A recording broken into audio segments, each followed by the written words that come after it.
Alors je vais être amené à en parler régulièrement sur cette chaîne, mais je pense qu'on l'a tous compris, il faut vraiment maintenant, mais je le dis depuis plusieurs années, depuis que j'ai commencé ma chaîne YouTube, je le disais bien avant ce qui se passe actuellement, il faut vraiment commencer à avoir une stratégie pour préparer un plan B et commencer à penser à une remigration. La remigration, c'est un départ volontaire vers son pays d'origine. Aujourd'hui, c'est devenu une question qui doit être prioritaire dans la tête de beaucoup d'entre vous, que vous soyez portugais, que vous soyez espagnol, que vous soyez sénégalais, malien, ou marocain, ou algérien, ou tunisien. Il faut vraiment que vous commenciez à penser en termes d'opportunités. Il faut arrêter de considérer nos pays d'origine comme des pays en développement, comme des pays qui sont arriérés, mais il faut vraiment maintenant les considérer comme des opportunités pour améliorer votre vie, pour améliorer vos conditions de vie, pour améliorer vos revenus, pour améliorer votre vie de famille, pour améliorer votre vie spirituelle. Aujourd'hui, je pense que on faut vraiment changer notre logiciel et comprendre que la France, ce n'est plus un pays d'avenir. L'Europe est en crise et en fait ce qui est en train de se passer en France, ce qui est en train de se passer dans le monde est en train de nous le confirmer. On a un pays comme la France qui, là, en l'espace d'une dizaine d'années, est en train d'être chassé de l'Afrique. Et on a un pays qui est hyper endetté, donc on est dans une situation d'endettement, et on a aussi un pays qui est au bord de la guerre, d'une troisième guerre mondiale. Donc les raisons elles sont nombreuses. On pourrait aussi parler de la pauvreté en France. Moi je le vois depuis que je suis rentré en France, donc, parce que j'ai des enfants qui sont grands et qui vont bientôt faire leurs études supérieures. Donc moi j'étais à l'étranger ces 10 dernières années, mais depuis que je suis rentré en France, je me rends compte que la situation est difficile. Financièrement, moi maintenant en tant que salarié, j'ai pris un poste d'enseignant. Alors j'avais pas enseigné, j'étais sorti de l'éducation nationale en 2010 pour après travailler dans le privé. D'abord chez AXA et puis après à l'étranger chez Accor. Et puis j'ai pu voir en fait la dégradation du niveau de vie. Si vous ne réfléchissez pas à une stratégie qui va prendre l'ensemble de ces aspects, aussi bien le fait de créer un business secondaire pour avoir des revenus qui vont compléter vos revenus que vous touchez en France, mais aussi penser à investir dans vos pays d'origine, parce qu'on peut se dire qu'aujourd'hui, il est extrêmement difficile d'investir en France parce que les prix sont beaucoup trop élevés. Donc pour des personnes lambda, nous on n'est pas des influenceurs Instagram ou on n'est pas des superstars de YouTube. On est des gens normaux qui essayons simplement de nous en sortir. En fait, avec un salaire de 2200–2500 €, c'est vraiment... Là, on est dans la survie. Ça veut dire que, encore une fois, je le rappelle, dès qu'il y a un imprévu qui arrive, on est en difficulté, on se retrouve en situation de déséquilibre. Et ça ne va pas s'améliorer en France. On a aussi une très mauvaise gestion politique. Mais ce qu'on peut voir, c'est que si on suit les tendances, elles sont vraiment négatives et les signaux sont nombreux pour nous dire que la France, c'est plus un Eldorado. La France n'est plus un pays, d'avenir. Alors peut-être que la situation va changer dans la génération qui va suivre. Mais là, pour les 5, les 10, les 15 prochaines années, j'ai plutôt une vision pessimiste de la situation de la France.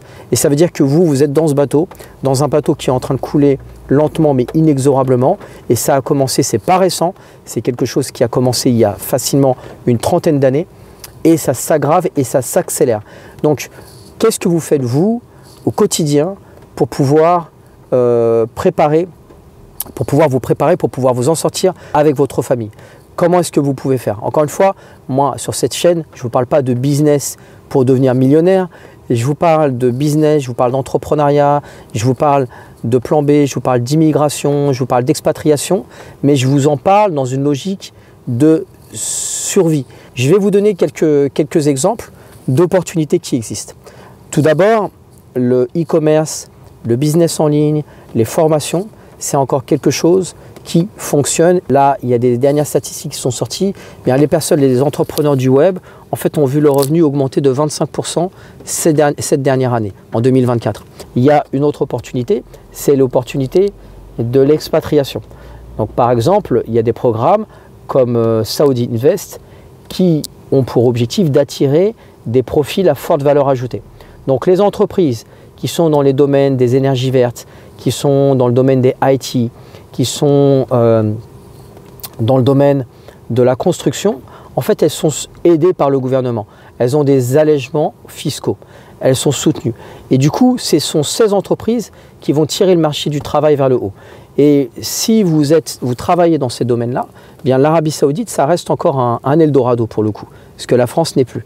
Avec des salaires qui sont en général entre 7 000 et 10 000 euros pour des ingénieurs ou des cadres, et puis des conditions de vie qui, à mon sens, pour y avoir vécu quasiment 5 ans, sont bien meilleures que les conditions de vie en France. Encore une fois, moi je suis en France, mais j'essaye constamment de réfléchir, je n'ai pas encore trouvé la solution, j'essaye vraiment de réfléchir à comment je peux faire pour sortir de là. Mais je ne peux pas parce que pour l'instant, j'ai des enfants qui sont grands, mais il n'est pas exclu que d'ici quelques mois, je vous fasse une autre vidéo pour vous annoncer que je vais partir pour un pays étranger. Ça sera peut-être en tant qu'entrepreneur pour un business au Maroc ou en Algérie. Donc, réfléchissez à ces aspects. Vous avez aussi un autre programme. Là, cette fois, c'est dans les Émirats Arabes Unis et spécialement à Dubaï. Le freelance visa à Dubaï, c'est 5000 AED, c'est-à-dire à peu près 1500 euros. Et ça vous permet d'avoir votre business en ligne ou d'avoir votre activité.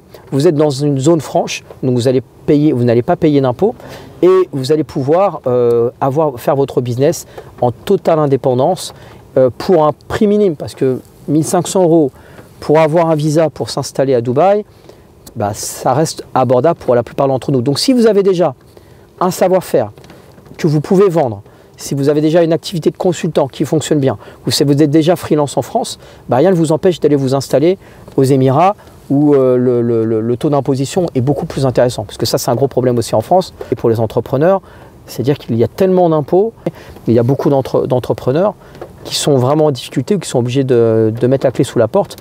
Pas parce que leur business ne fonctionne pas, mais parce qu'il y a trop d'impôts en fait. Il y a trop d'impôts, donc c'est vraiment compliqué en France. Donc je vous ai parlé de Saudi Invest, je vous ai parlé du le visa freelance de Dubaï. Il faut savoir qu'aussi au Sénégal, parce que vous savez que j'aime bien parler de l'Afrique subsaharienne, il y a aussi un effort qui est fait vis-à-vis de la diaspora. Donc aujourd'hui, le Sénégal il a mis en place des aides et des subventions pour les entrepreneurs qui reviennent s'installer et qui créent une entreprise au Sénégal. Soit vous êtes salarié, mais vous bossez pour une entreprise en tant qu'expat. Là, vous le savez, j'en ai déjà parlé. Il y a beaucoup d'opportunités. Soit vous y allez en tant qu'entrepreneur. Et là, il y a vraiment énormément d'opportunités. Pour avoir vécu en Afrique subsaharienne, je peux vous le dire, c'est énorme. J'ai prévu de faire une vidéo avec un ami qui vit au Bénin, qui est entrepreneur et il vous racontera un petit peu son parcours. Mais c'est énorme en fait les opportunités qu'il y a en Afrique subsaharienne. Quand la France, elle critique l'immigration, c'est tout simplement parce qu'elle n'a pas de politique d'immigration. Mais ça nécessite une vraie stratégie, ça nécessite peut-être de rétablir les frontières et d'avoir un contrôle des frontières qui est strict et d'avoir une vraie politique migratoire où on va gérer cette immigration. Mais il faut arrêter de mettre tout le monde dans le même panier. Et si aujourd'hui, il y a des SDF, si aujourd'hui, il y a des gens qui se droguent, si aujourd'hui, il y a de la délinquance avec des bidonvilles, c'est parce qu'on empêche les gens de travailler et c'est parce qu'on n'a pas une politique, une stratégie, une vision sur l'immigration.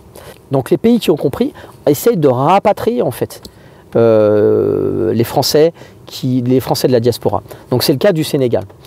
Par exemple, vous voulez ouvrir une pharmacie au Sénégal, vous allez pouvoir bénéficier d'aide, d'assouplissement au niveau administratif, de conseils au niveau administratif, mais vous allez pouvoir aussi bénéficier d'aide financière pour, par exemple, vous former, pour l'achat de vos locaux et pour vous installer. Donc ça, ce sont des choses qui existent et il faut juste les saisir. Maintenant que j'ai dit tout ça, je vous encourage à réfléchir, à essayer de vous dire qu'est-ce que je vais faire pour que l'année prochaine, en 2025, je puisse soit créer un petit business. Alors, il y a énormément de boulot. Par exemple, vous êtes ingénieur en cybersécurité. Bah, qu'est-ce qui vous empêche de faire une formation en cybersécurité? Vous bossez dans la finance. Qu'est-ce qui vous empêche de faire une formation sur la finance? Vous bossez en tant qu'enseignant. Qu'est-ce qui vous empêche de faire une formation sur comment réviser ses cours? Bref, aujourd'hui, Internet propose, mais pareil, ça fait 10 ans que j'en parle dans mon entourage, mais personne, en fait, tout le monde me prenait pour un extraterrestre, mais à un moment donné, encore une fois, il n'y aura pas le choix. Et commencer à réfléchir à comment je peux développer mes revenus en France sans être obligé de m'expatrier.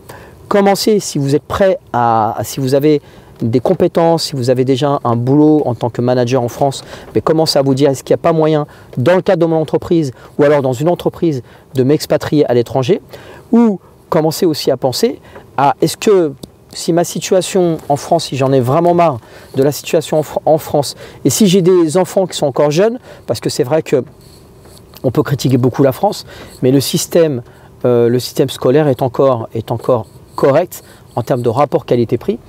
Et aujourd'hui, dans beaucoup de pays, émergents, on n'a pas encore un système scolaire qui est à la hauteur de ce qu'on peut trouver, en France. Et c'est pour ça que je suis ici. Mais vous, si vous avez des enfants qui sont jeunes, ben vous pouvez faire l'école à la maison, ou vous pouvez les envoyer dans une école locale ou une école française. Il y a plein de possibilités. J'en ai déjà parlé dans mes vidéos. Mais en tout cas, voilà. Vous pouvez aussi vous dire, ben moi je vais créer ma propre activité de pharmacien, d'infirmier, d'ostéopathe, de kiné, d'entrepreneur, ben ou de garagiste. Je vais la faire au Mali, au Sénégal, en Algérie, au Maroc. Et je peux vous dire que les opportunités sont énormes parce qu'il commence à y avoir des gens qui ont de l'argent. Il y a évidemment des gens qui donnent de la valeur au travail qui est bien fait. Et il faut dire encore qu'on peut critiquer la France, il ne faut jamais voir les choses noires ou blancs. En fait, la France, c'est un énorme gâchis. La France, en elle-même, c'est jamais la France que je critique. Il y a des gens parfois d'extrême droite qui tombent sur mes vidéos et qui pensent que je suis un anti-français de base. Non, je ne suis pas un anti-français. Moi, je suis métis. J'aime la France, en fait. Mais c'est un énorme gâchis de voir ce que nos politiciens sont en train de faire de la France. Et j'ai l'opportunité, j'ai la possibilité, et si je ne l'ai pas, ben, je vais me la trouver, de trouver quelque chose, d'offrir quelque chose de mieux à mes enfants. Et ben, je vais pas m'en priver. Je ne suis pas un adorateur de la France. Je ne suis pas un nationaliste bête et méchant. Non, moi je ne suis pas dans une idéologie. Donc la France, il y a quand même des choses qui ne vont pas. Et à un moment donné, il faut penser à soi et penser à sa famille et penser à son avenir. Est-ce que votre avenir, est-ce que l'avenir de vos enfants, il est en France? Ben, si vous êtes persuadé que oui, parce que vous aimez la France, ben, restez en France si vous êtes des adorateurs de la France. Mais si vous pensez que la France elle est en train de dégringoler et vous n'avez pas envie de rester dans ce Titanic et vous préférez être parmi ceux qui les premiers vont prendre les canaux de sauvetage, eh ben faites-le. Faites-le et ça commence à se faire maintenant et ça commence à se faire en vous abonnant à cette chaîne et en vous abonnant à ma newsletter, la newsletter légendaire, en cliquant sur le lien ci-dessous. Ciao et à la prochaine.